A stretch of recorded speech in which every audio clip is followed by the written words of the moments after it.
Malala's Magic Pencil, written by Malala Yousafzai herself, illustrated by Karis Goet.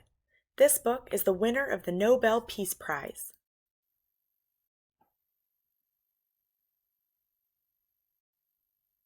Do you believe in magic? When I was younger, I used to watch a TV show about a boy who had a magic pencil. If he was hungry, he drew a bowl of curry, and it appeared. If he and his friends were in danger, he drew a police officer. The boy was a little hero, always protecting people who needed help. How I wanted a magic pencil, too! If I had a magic pencil, I would use it to put a lock on my door so my brothers couldn't bother me, stop time so I could sleep an extra hour every morning, erase the smell of the trash dump near our house. And I would use it to make other people happy. I would draw the most beautiful dresses in the world for my mother, the best buildings in the valley for my father, so he could open many schools where children would study for free, a proper ball so my brothers and I no longer had to play with an old sock stuffed with rubbish. Every night before I went to bed, I wished for a magic pencil of my own. And every morning I would wake up and check my cupboard. But the magic pencil was never there.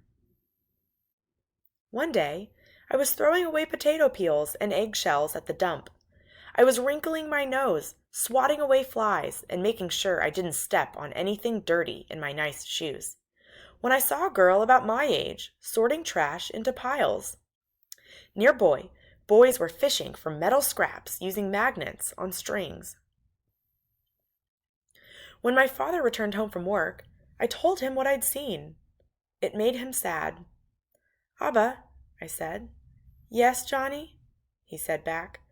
I always liked when he called me dear one. "Why haven't I seen that girl in my class?" "Because," he said. But he didn't finish right away.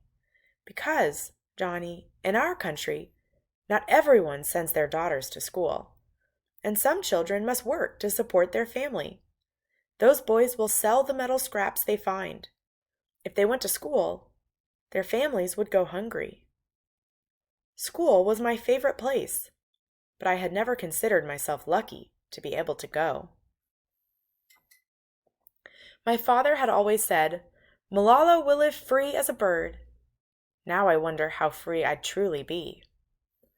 That night, I thought about families who didn't have enough food, and the girl who couldn't go to school, and even about how when I was older, I would be expected to cook and clean for my brothers, because where I came from, many girls weren't allowed to become what they dreamed of.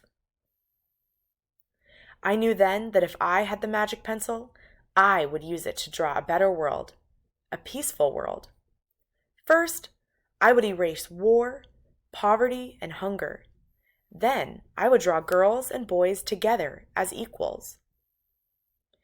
Over the next few years, instead of wishing for a magic pencil every night, I worked hard in school every day. I wanted to be one of the top students in my class. But soon, powerful and dangerous men declared that girls were forbidden from attending school. They walked the streets of our city now. They carried weapons. One by one, girls stopped coming to school. "Abba, where are all the students?" "They don't feel safe here anymore, Johnny." How could a few men stop all the girls in our valley from going to school? If more people knew what was happening to us, I thought, they might help. Wishing wasn't enough. Someone needed to speak out. Why not me? I wrote about what it felt like to be scared to walk to school, and how some of my friends had moved away because of the threat they faced in our city. I wrote about how much I loved school and how proud I was of my uniform. Once I started writing, I didn't stop. I wrote speeches and traveled around my country, sharing my story. I even talked to a reporter from a famous international newspaper. People actually wanted to learn about my life. I spoke for all the girls in my valley who couldn't speak for themselves. My voice became so powerful that the dangerous men tried to silence me, but they failed.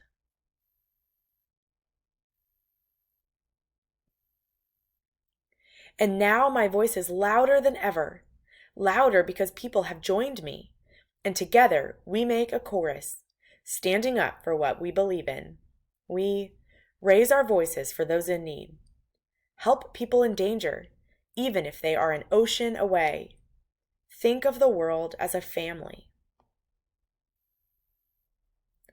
Do you still believe in magic? I do. I wrote alone in my room, but people all over the world were reading my story. Millions now know it and help me spread my message of hope.